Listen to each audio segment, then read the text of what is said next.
जीवन में प्रयास सभी लोग करते हैं, लेकिन सफलता सभी को नहीं मिल पाती है। सफलता किन्हें मिलती है?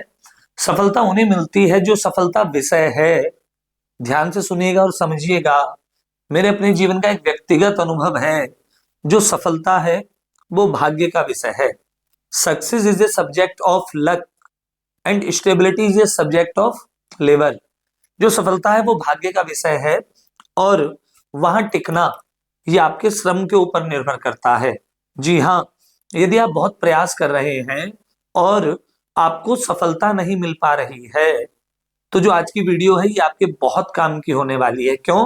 क्योंकि जीवन के 4 पुरुषार्थ हैं। वो 4 पुरुषार्थ क्या हैं? धर्म, अर्थ, काम और मोक्ष। धर्म, अर्थ, काम और मोक्ष। कहते हैं कि जीवन में यदि धर्म ना हो तो जो धन आता है अर्थ के रूप में, वो जीवन में जीवन का नष्ट करता है, जीवन को समाप्त करता है। क्योंकि धन में 16 गुण और 64 अवगुण होते हैं। और जब तक धन नहीं होगा तो कामनाएं पूरी कहां से होंगी? और जब तक कामनाएं पूरी नहीं होंगी, मरने के बाद जो मोक्ष होता है उसे मोक्ष नहीं कहते हैं। एक मोक्ष और होता है। यदि हम इस संसार में रहते हैं और हमारी सारी इच्छाएं समय से पूरी होती हैं, तो यही हमें मोक्ष का आभास होता है। नमस्कार, मैं आचार्य मनीष मिश्र आज वास्तु का एक बहुत सुंदर विषय लेकर आप सभी के सम्मुख उपस्थित हुआ हूं। हम सभी जानते हैं अक्सर कि 4 दिशाएं होती हैं, पूरब, पश्चिम, उत्तर और दक्षिण। आज इन दिशाओं की बात नहीं करेंगे। आज बात करेंगे कॉर्नर्स की। कॉर्नर्स कौन कौन से? North east, south east, west south और नॉर्थ वेस्ट, जिसे ईशान कोण, अग्नि कोण, नैऋत्य कोण और वायव्य कोण कहते हैं। यदि आपके घर के ये कॉर्नर्स संतुलित नहीं हैं, तो आपको जीवन में जैसा आप सोच रहे हैं वैसे फल की प्राप्ति कभी जीवन में नहीं हो पाएगी। पहला ही विषय बहुत महत्वपूर्ण है। नॉर्थ ईस्ट किसे रिप्रेजेंट करता है? Clarity of mind. यदि आपको कोई कार्य करना है तो आपका मानसिक स्तर उस कार्य को करने के लिए किस रूप में तैयार है। यदि आप किसी कार्य को कर रहे हैं और आपको वो काम समझ नहीं आ रहा है, तो आप उसे करने में असमर्थ रहेंगे। क्लियरिटी ऑफ माइंड, आप चीजों को कैसे रिलेट करते हैं। क्लियरिटी ऑफ माइंड, क्या आप चीजों को समझ पा रहे हैं। नॉर्थ ईस्ट में क्या होता है? मंदिर होता है।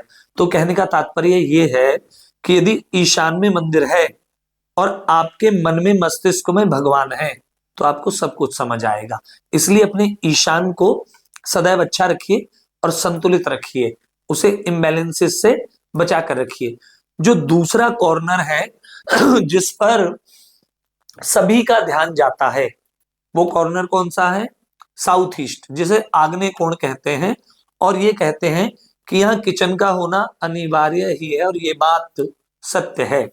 बात क्या है कि यदि आपका जो साउथ ईस्ट है वो रिलेट करता है मनी से, वो रिलेट करता है आपके वैवाहिक सुख से, अर्थात धर्म के बाद जो दूसरा कॉर्नर है वो रिप्रेजेंट करता है आपके जीवन में अर्थ को, आपके धन की स्थिति को। लेकिन यदि जीवन में धन के साथ धर्म नहीं होगा तो वो धन आपका पतन करेगा। और आपके साउथ ईस्ट में जो कि आग्नेय कोण है, इम्बैलेंसेस होंगे तो आपका धन लुप्त हो जाएगा। यदि आप सूर्योदय की तरफ मुंह करके खड़े हैं तो जो कॉर्नर पड़ता है जहां संभवतः सूर्य 12 बजे के आसपास रहता है, वो साउथ ईस्ट कहलाता है। और जो आग्नेय कोण है, यदि आपका आग्नेय कोण संतुलित नहीं है तो आपका वैवाहिक जीवन अच्छा नहीं रहेगा। L1 L5 में आपको इश्यूज रहेंगे। ये मेरा व्यक्तिगत अनुभव है कि मैंने कई ऐसे बिगड़ते हुए घर देखे हैं जहां सब कुछ अच्छा चला, लेकिन दुर्भाग्य से उन्होंने साउथ ईस्ट में टॉयलेट प्लेस्ड कर दिया। वाटर एक्टिविटी वहां करते ही उनका घर, उनके रिलेशन, उनके संबंध आपस में बिगड़ गए, उनका पैसा डूब गया। अब तीसरे कॉर्नर की बात करते हैं, दैट इज साउथ वेस्ट, नैऋत्य कोण।